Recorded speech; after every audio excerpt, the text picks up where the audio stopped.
देखते हैं कि नट कैसे बनते हैं। तो नट बनाने की शुरुआत होती है रोड से। तो यहाँ पे आप देख सकते हैं हेक्सा बार यहाँ पे ली गई है, इसको डाला जाएगा इस मशीन के अंदर, जिसमें रॉड माउंटिंग प्रोसेस के थ्रू नट बनाने के लिए स्टील के रॉड को सेमी ऑटोमेटिक ड्रॉप मशीन में सेट किया जाता है। फिर इस मशीन की मदद से रॉड की फेसिंग की जाती है और रॉड को ड्रिल भी किया जाता है। रॉड को अंदर से खोखला करने के साथ साथ उसके बाहरी छोर पे चैम्परिंग प्रोसेस किया जाता है, जिससे वो छोटे छोटे से नट के आकार में कट के तैयार हो जाता है। ये कार्य जब तक चलता रहता है जब तक पूरी रॉड खत्म ना हो जाए। चैम्परिंग प्रोसेस से बाहरी रूप की तो घिसाई हो गई, अब बारी आती है अंदर की चैम्परिंग करके अंदर की घिसाई करने की। तो इस मशीन के जरिए अंदर की भी चैम्परिंग की जाती है और उसके बाद बारी आती है ग्रेड और स्टैंपिंग की। तो इस मशीन के जरिए ग्रेडिंग और स्टैंपिंग भी हो जाती है नट की। इससे अंदर की तरफ ना गहराई आ जाती है। गहराई डालने के बाद बारी आती है थ्रेडिंग की। तो इसमें एक तरह की लाइनें बनाई जाती है अंदर, ताकि जो नट है उसे बोल्ट से जोड़ा जा सके। तो यहाँ पे हमारे नट बन के तैयार चुके, अब इनकी जांच करी जाएगी कि ये स्टड या फिर हमारे बोल्ट से अच्छे से जुड़ भी रहे हैं या नहीं। और अगर ये जुड़ रहे होते हैं फिर इन्हें इकट्ठा करके आगे भेजा जाता है पॉलिशिंग के लिए, जिसके लिए इन्हें कई बार तेल और केमिकल वाले पानी से गुजरना पड़ता है। तो यहाँ पे आप देख सकते हैं 2 से 3 बार इन्हें इसी तरीके से एक एक करके अलग अलग पानी और तेल के मिश्रण में डाला जाएगा केमिकल वाले,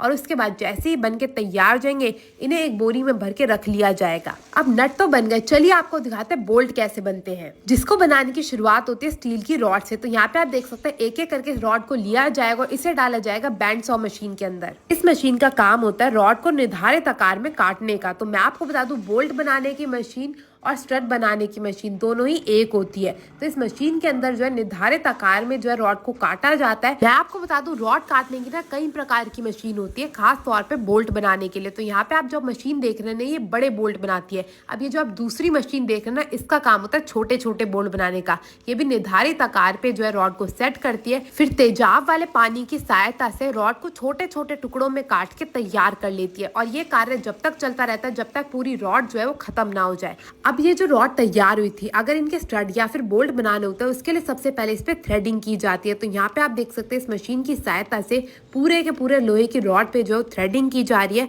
और थ्रेडिंग करने के बाद बारी आती है हीटिंग प्रोसेस की, जिसके लिए एक एक करके सारे के सारे लोहे के टुकड़ों को आपस में जोड़ा जाएगा और इस बड़े से लोहे के स्टैंड पे जो है बांध के लगा दिया जाएगा। इस पूरे के पूरे लोहे के स्टैंड पे मैं आपको बता दूं एक बारी में 500 किलो के बोल्ट को लगा के करीबन 850 डिग्री हाई टेम्परेचर वाली फर्नेस के अंदर गर्म होने के लिए डाल दिया जाता है। इस कार्य में करीबन 1 घंटा लग जाता है और 1 घंटे के बाद जैसे ही बिल्कुल गर्मा गर्म होकर तैयार हो जाएंगे इन्हें डाला जाएगा इस ऑयलिंग मशीन के अंदर, जिससे इनमें मजबूती भी आ जाती है। उनका जो रंग रूप है वो बिल्कुल ही बदल जाता है। बारी आती है इनकी पॉलिशिंग की। इस पॉलिशिंग के कार्य से इनकी सफाई करी जाती है, क्योंकि जो हमने फर्नेस में डाला था उससे वैसे तो पॉलिश हो गई मगर इनकी सफाई भी तो जरूरी है। अब सफाई करने के बाद जिन स्टड को बोल्ट बनाना होता है उसके लिए सबसे पहले ऊपरी हिस्से से गर्म करा जाता है।